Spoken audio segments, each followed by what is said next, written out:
Hello and welcome. I am Orion, and today we are going through my top 10 book picks. So let's get started. Now, to preface this, I have not read all books.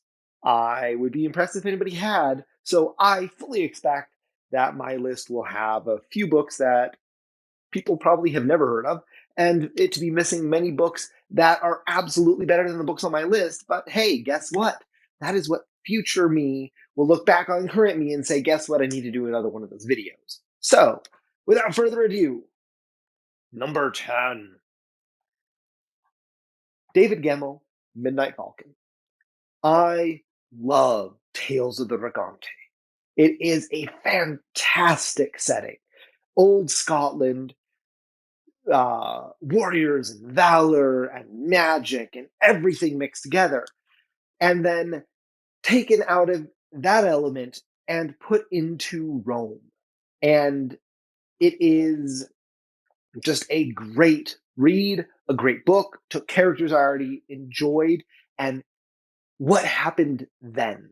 I really love exploring is not only the original story that I love, which is Sword in the Storm, but then seeing what the result of the choices people made were later down the line. And I love reading about that. And so that's why I chose this one over Sword in the Storm, which is a fantastic book and should be read first. But I enjoyed this one more.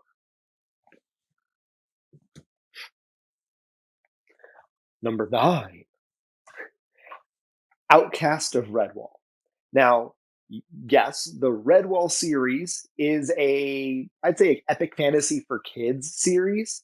But I really, really enjoy Redwall. It is what I would say really cemented my enjoyment of fantasy in general. And so it holds a fond place in my heart. This one in specific is the Redwall book that I think I read the most, maybe outside of the original Redwall, just because I owned it the longest since I was 12, 10, something like that. Um, but this one, I just enjoy the story. I enjoy the character arc, and it's my favorite of all of the Redwall series. So great for kids. Number 8, Ender's Shadow. Now, Ender's Game is a fantastic book. Fantastic. Love the story. It's tight. It works well. Everything about it is just wonderful. Ender's Shadow is that same story through another character's eyes, literally his shadow. And as you'll notice, I have a thing about reimagining and taking an existing story that I already enjoy and putting a new twist on it, seeing it through a new set of eyes, seeing the repercussions that you didn't see in the original. And that's what you get here. You get to see the same story again in a different way, gives different answers, and then goes beyond that to areas that you didn't, not that you didn't know existed, but you never got to explore in the original. So, highly recommend this one if you've read Ender's Game. Or if you haven't read Ender's Game, read that. Read the series, but then go and do the Ender's Shadow series. Fantastic, great world building, and again, just that reimagining aspect that I love so much. Basically, when I was a kid, I used to daydream about like books that I'd read and like making small changes and seeing what else would happen or seeing what was happening off screen. And so that just hit that itch.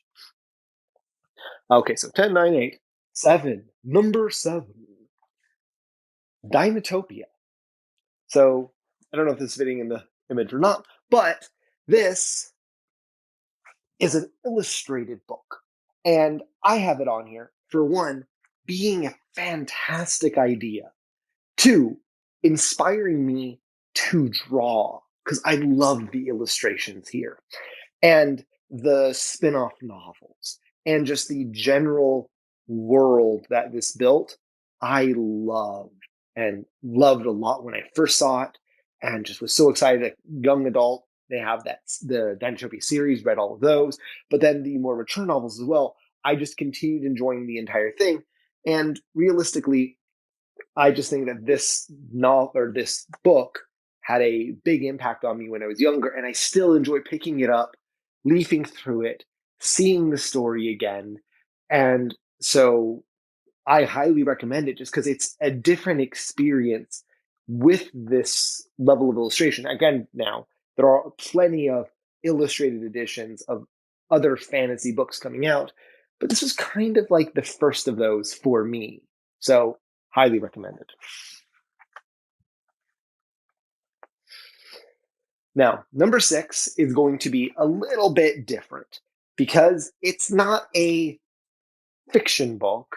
It's not quite a nonfiction book. It's more of a guide. And it's one that I put on the list because of its impact on my life. I would genuinely say that having read this book, uh, it influenced the course of my life in a positive way. And that is The Definitive Guide to Body Language. Um, I'm somebody who is naturally an introvert, naturally quiet in the back of the class, reading a book, and just didn't have the ability to really socialize, just never learned that skill set. Um, and I wanted to change that. So I did what I always do when I want to change something, learn something. I got a book. And this book helped me out a lot. And essentially, by learning how people act in different ways. It let me understand and then act in those ways when I wanted to give off a certain impression to people I'm talking to people I'm making a video for. So if you find me entertaining and think I'm animate and know what I'm talking about and other positive things, which I'm hopefully giving off correctly, this is the book that helped me get to this place with lots and lots of practice over the years. So give it a read, sit in front of a mirror, practice the way you want to look for other people to perceive you and the way you want to be perceived, and go for it. Like, sounds silly, but it did amazing things for me. Number 5. So, um, this is the most expensive book that I own currently. Uh, and I'm guess I'm cheating a little bit by having it in this list because it's actually a fan fiction that you could read for free. You don't have to buy a book, but I loved the story enough that uh, my wife got this book for me as a Father's Day gift, and that is Fallout Equestria. Uh, take My Little Pony and mix together Fallout, the video game series, and that's what you have. And I know it sounds silly. I know it sounds stupid, but it is well done. Uh, and it is an interesting story because you are, at least my main goal when reading this, was figuring out how something can go from the idyllic utopia of My Little Pony to a post-apocalyptic wasteland. And it's fun. It doesn't really take itself too seriously, and it's just overall a fun story that you can read for free. And it is not a thin book. This is a Bible page, so lots of pages. I think it's around 800,000 words. So definitely a hefty book. But if you want a free book that is awesome to read and well done, look up Fallout Equestria. And if you enjoy that, well, let me tell you, that book is popular enough that there are other Fallout Equestria spin off books by other authors that range in length from several 100,000 words to like a couple million words. So you will not run out of content to read for a long time. Go for it. Let me know. Number 4, Through Wolves' Eyes. This one is a favorite of mine because it's a slow introduction to a deeper world, and um, it's just very well done. Uh, Basic premise: girl discovered by a scouting expedition has been raised by wolves and is possibly the daughter or the granddaughter of the king. And it's just really well done. Lots of good politics. Uh, Lots of good, not necessarily just action, but motivations behind what people are doing. And it's a book I think I've read probably 6, 8 times. Like, this is a newer book that I bought because I cracked the cover from reading it too much. It is a 8 book series in total. And funny story, I think at the end of book, it was either 5 or 6.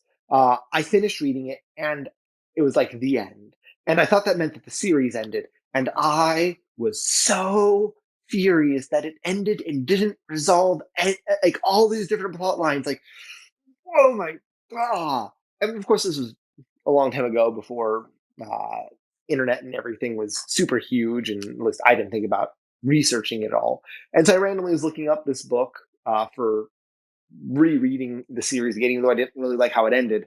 And I realized, oh, there's not 5 books, there's 8 books. So I just bought all the remainder of the series, and I'm excited to finish the actual series now. So uh, through Wolves' Eyes, great book, great politics. Highly recommend. Of course, I mean, I've read lots of books. I'm highly recommending all the top 10. I mean, I should probably just stop saying highly recommend because, why else would I be saying them here? Number 3, A Call to Arms by Alan Dean Foster. I don't know if you'll be able to get this book. Uh, it is out of print, and I think it has been out of print for a long time. This printing was from 1991. Uh, this is a trilogy. I read it from the library when I was in like beginning of high school, and I loved it because it took a trope and turned it on its head. And it was so unexpected to have that flip that I was just blown away. And I was like, wow, amazing. This is crazy. And um, it was just one of those, like, I read the series probably 5 or 6 times. I reread all my books pretty much. If I enjoy them enough, they will get a reread eventually. But this is one that is short enough and awesome enough and different enough that I just kept rereading it just to get that same experience. So it's a sci-fi book where spoiler, which you find out very, very early in the book. Aliens land on Earth. Well, the story normally goes that humans are now in the fight for their lives because the universe is a big, scary place. Well, um, aliens land on Earth and find out that humans are the best fighting machines in the universe and want us to fight for them because, well, we kick butt. And so it's just fun. Like, yeah, let's do that. So, Call to Arms, Alan Dean Foster. Give it a read. Let me know what you think. If you've read it, awesome. Number 2 is I honestly don't know how many times I've read this book. It's a lot. Uh, His Majesty's Dragon by Naomi Novik. Uh, Read this book, originally picked it up, I should say, because I thought it was going to be horrible. Thought like the premise: Napoleonic War era England, insert dragons as the aerial corps. And that sounded so stupid to me that I thought it was going to take me days to read it, and it would be a good value because I, in my early 20s, had to significantly budget books into my expenditures and hopefully buy long books that weren't much money and make them last. So this book is not super long, but I thought the premise was bad enough that, I'd get a week out of it or so. Go to work, buy the book, because I worked at Walmart, bought the book from the book kiosk in the front, read it on my break, read it on my lunch, read it on my last break. And at that point was so much enjoying the book, I didn't want to waste time driving home. I just walked to the break room in the back, kept reading it. And I got off at 9, stayed there and finished the book about probably 1 a.m. and enjoyed it so much. I went out to the floor to check to see if they had the second book in. They did. I bought it, went back to the break room because I didn't want to waste the time going home. And uh, yeah, finished the second book that night too, and then went home. So I just loved it. It was amazing. It's like the perfect parts of like animal companion plus character growth plus perfectly done period piece with attitudes and all the different stuff plus dragons. So yeah, this book is amazing. The series is amazing. I love it. Please, if you love it too, let's giggle like schoolgirls about dragons. And finally, my number one book, which will be zero surprise to anyone who knows me from the Discord or from talking with me or from ever if you've mentioned books in my presence. And suddenly that is a chance for me to proselytize a series. Um, my all-time favorite book, which I don't think will, I mean, I would, well, I shouldn't say that. If a book ever gets topped than this, I will probably like be amazed and it will be the best book I've ever read because, well, this is the best book I've ever read. So if I read a better book, that is obviously the better. Anyway, I'm being silly. Midnight Tides, the fifth book in the Malazan Book of the Fallen. This book is nothing more than a joy to read in every way. The characterization, the plot pacing, the world building, the prose, the just everything about this book is perfect to me. Um, it's just this book is good enough that I would say read through the previous 4 Malazan books to get to it. Because I've done that several times. I want to read this book, so I read through just so I'm super in on all the stuff that I need to for the world to read this book. And it is amazing. And the characters are amazing. And my favorite characters in any book I've ever read are in this book. And it is so good. Um, there's a person who I told this book was as good as it is. And they didn't believe me because they'd started reading Malazan and thought, wow, these are already like the craziest, most amazing books I've read. How could it get, no, no. And then they got here and were like, well, yeah, I mean, yeah, you were right. Um, it is just that good. So, yeah, Midnight Tides. If you haven't read Malazan, I recommend Malazan. It is the platinum standard for epic fantasy series. If you've read any of the gold standards and want even more in every way, go Malazan.